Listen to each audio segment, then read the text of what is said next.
नमस्कार. अमित शहा पुन्हा आले हा आजचा माझ्या विश्लेषणाचा किंवा आजचा विषय आहे. मित्रांनो, शीर्षक वाचून जरा बुचकळ्यात पडला असाल, होय ना? अमित शहा नागपुरात पुन्हा आले म्हणजे काय? यापूर्वी कधी आले नव्हते का? आणि पुन्हा आले असेल तर त्यामागची बातमी काय? बरं, आले असेल तर संपूर्ण नागपुरात खबर लागली असती, पण तसंही झालं नाही. हो थांबा, एका शीर्षकानं जर इतकी प्रश्न तुमच्या मनात निर्माण झाले असेल तर या प्रश्नाचं उत्तर शोधलंच पाहिजे. आजचा हा व्हिडिओ याच प्रश्नाचं उत्तर देणारा आहे. शपथविधीच्या निमित्तानं का होईना अमित शहा पुन्हा नागपुरात आले, ते कसे ते जाणून घेऊया. नमस्कार, मी आनंद आंबेकर. वजीर ऑनलाईन यूट्यूब चॅनलमध्ये मी आपलं स्वागत करतो. राजकीय विषयावरील वेगवेगळे व्हिडिओ किंवा चालू घडामोडीवरील विश्लेषण हे आपण या वजीर ऑनलाईन यूट्यूब चॅनलवरून यापुढे बघूया. मी पुन्हा येणार हे मुख्यमंत्री देवेंद्र फडणवीस यांचं वाक्य सन 2019च्या निवडणूक प्रचारात खूप गाजलं. कुणी हा अहंकार असल्याचं म्हटलं तर कुणी हा अति आत्मविश्वास असल्याचं म्हटलं. देवेंद्र फडणवीस यांचं हे वाक्य तसं खरं ठरलं. मात्र तेव्हा उद्धव ठाकरे अडले. मुख्यमंत्री पदाच्या कारणावरून त्यांनी भाजपपासून फारकत घेतली. महाविकास आघाडीच्या नावानं राष्ट्रवादी काँग्रेस आणि काँग्रेससोबत सलगी केली आणि उद्धव ठाकरे यांच्या नेतृत्वात महाविकास आघाडीचं सरकार आलं. परंतु त्याआधी देवेंद्र फडणवीस यांनी आपलं वाक्य खरं करून दाखवलं. मी पुन्हा येईल हे वाक्य त्यांनी काही काळाकरता का होईना खरं करून दाखवलं. कारण पहाटेचा शपथविधी झाला त्यांच्यासोबत, तेव्हा अजित पवार गेलेले होते आणि अजित पवार सोबत त्यांनी मुख्यमंत्री पदाची शपथ घेतली. अजित पवार यांनी उपमुख्यमंत्री पदाची शपथ घेतली. परंतु त्यानंतर त्यांच्यासोबत आलेल्या आमदार पुन्हा शरद पवार यांच्याकडे गेल्यामुळे अजित पवार यांना नाईलाजास्तव घरवापसी करावी लागली आणि मुख्यमंत्री देवेंद्र फडणवीस यांचं सरकार पुन्हा अल्पमतात आलं. 72 तासानंतर त्यांना राजीनामा द्यावा लागला आणि त्यानंतर महाविकास आघाडीचं सरकार आणि त्यानंतरचा सर्व एपिसोड आपल्याला माहिती आहे. फडणवीस शांत होते.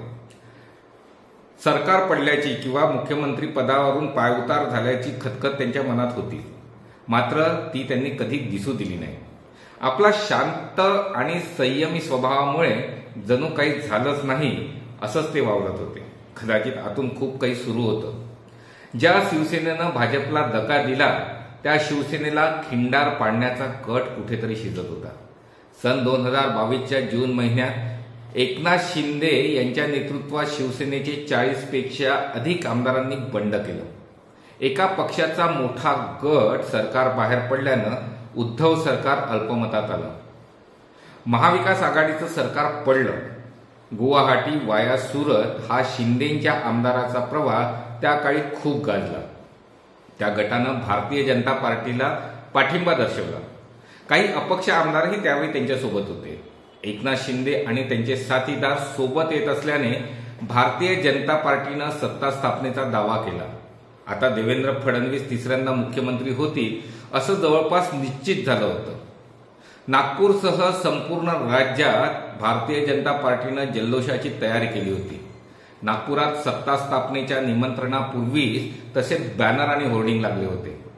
मात्र भाजप कार्यकर्त्यांचा हा आनंद फार काळ टिकू शकला नाही. दिल्ली नेतृत्वाचा काहीतरी वेगळाच आदेश आला. अगदी देवेंद्र फडणवीस आणि एकनाथ शिंदे यांची संयुक्त पत्रकार परिषद सुरू झाल्यानंतरही देवेंद्र फडणवीस हेच मुख्यमंत्री होणार, हेच नवे मुख्यमंत्री असतील हे उपस्थित पत्रकारांनाही माहिती होतं.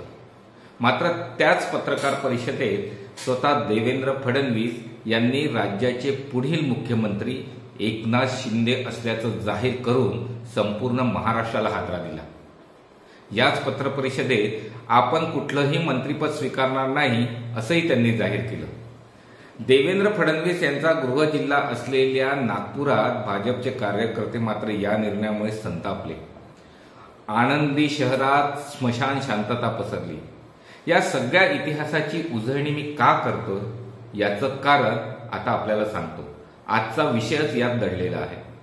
एकनाथ शिंदे यांच्या पाठिंब्यानंतर भाजपच्या दिल्लीतील नेतृत्वानं देवेंद्र फडणवीस यांना मुख्यमंत्री पदापासून दूर का ठेवलं हे कार्यकर्त्यांना कळलंच नाही. कदाचित खुद्द देवेंद्र फडणवीस यांनाही कल्पना नव्हती. देवेंद्र फडणवीस यांनी त्याग केला, मनाचा मोठेपणा दाखवत एकनाथ शिंदे यांना मुख्यमंत्री केलं असे होर्डिंग त्यावेळी शहरात लावण्यात आले. मात्र या होर्डिंगमध्ये एक नोंद घेण्यासारखी बाब अशी होती की त्या कुठल्याही होर्डिंगवर अमित शहा यांचे छायाचित्र नव्हते. आणि त्या दिवसापासून जेव्हा म्हणजे मुख्यमंत्री पदाचा त्याग केला, यानंतर जेव्हा पहिल्यांदा नागपुरात देवेंद्र फडणवीस आले तेव्हा त्यांची जंगी रॅली निघाली. त्यांचं जोरदार जल्लोषात स्वागत करण्यात आलं आणि या स्वागताचे नागपूर शहरात ठिकठिकाणी बॅनर होर्डिंग लागले होते. त्या बॅनर होर्डिंगमध्ये सुद्धा अमित शहा यांचा फोटो नव्हता, यांचं छायाचित्र नव्हतं. देवेंद्र फडणवीस यांना मुख्यमंत्री पदापासून दूर ठेवण्याची खरी खेळी ही केंद्रीय गृहमंत्री अमित शहा यांचीच होती असा पक्का समज नागपुरातील पदाधिकाऱ्यांचा, भाजप पदाधिकाऱ्यांचा आणि कार्यकर्त्यांचा झाला आणि त्यांनी अमित शहा यांनाच आपल्या प्रसिद्धी साहित्यातून हद्दपार केलं.